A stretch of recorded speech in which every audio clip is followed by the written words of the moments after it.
Hi guys, welcome to Outspoken with McGee. You're with Kieran once more. Thank you for tuning in for today's episode.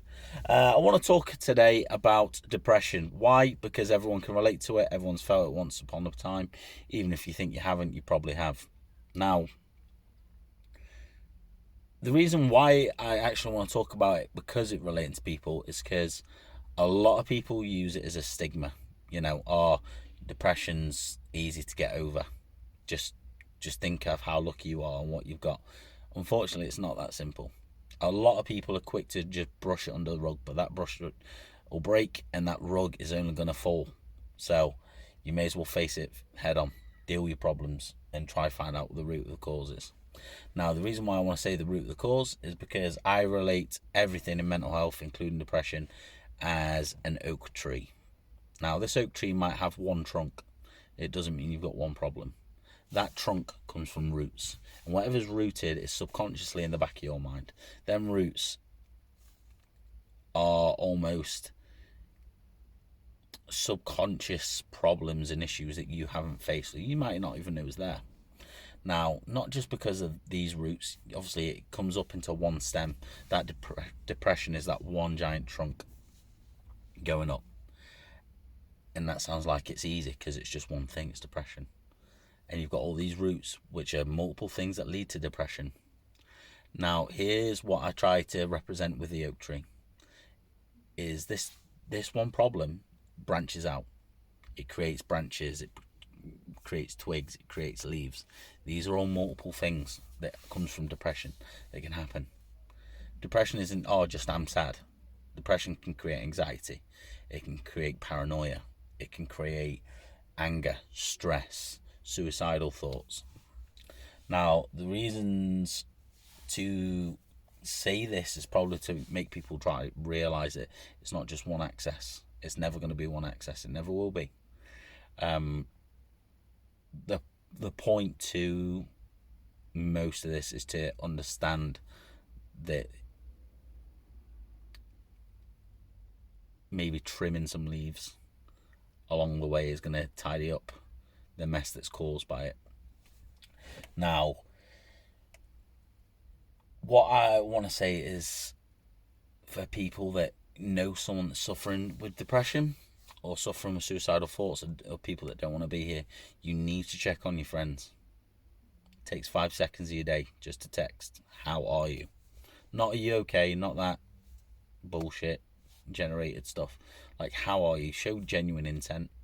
The reason I ask this is because everyone, you notice, and I'm sorry to say this, but when someone's died and it's been suicide or something like that, people always say, oh, I wish they'd spoke to me. I wish they'd have said something. I wish I'd knew.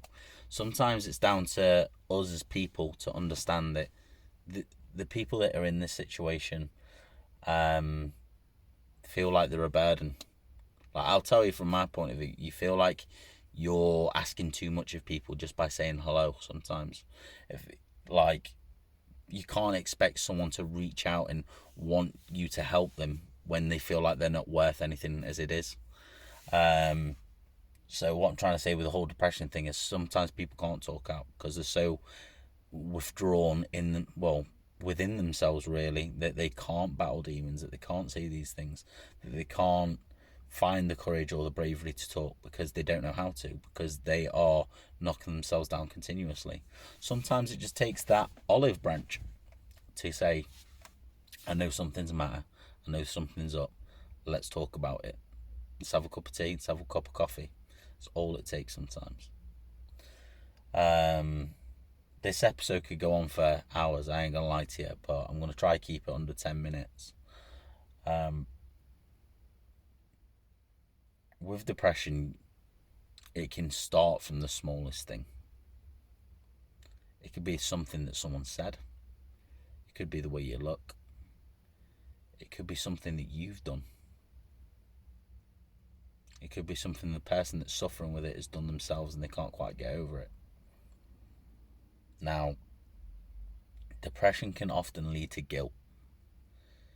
Guilt comes from self-value. And if you have got a lot of self-value that is negative, you are going to suffer majorly with depression, with guilt, feeling bad, feeling like you're bad and things. But you're not. Let me tell you, you're not. You are more than loved than you'll ever realise by people.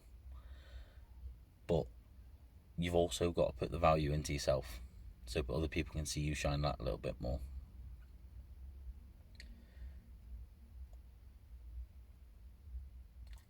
It's hard to word. This is why I'm having a bit of a pause here, because I don't know how to word it. But a lot of people feel like asking for help, you are a burden, like I spoke about. But you've got to remember, guys, when you're asking for help, it doesn't mean you're giving up. It means you're refusing to give up. And that's a damn well important message to yourself. That means you love yourself more than you realise. If you're willing to go out there and say, like, look, I am not at my best and I just need a friend. And you'll find that friend. Every time. Every damn time. And if you aren't finding it around the people you're asking for, you need to evaluate who these people are and what they are for you. You should not need to owe someone something to help you. You should not owe someone to receive something. It's the way I live my life by. I don't do something out of the goodness of my heart to get something back. I do it because I want to do it. I do it because it's humane. It's my empathy. That's what makes me me. That's why I do this channel. I don't need anything else. I don't need stardom. I don't need fame. I don't care about all that. That's nothing. I've got my family. I'm a happy man. There'll always be a bigger car, a bigger house, a bigger home, more money. You'll forever chase it. And you'll miss your life.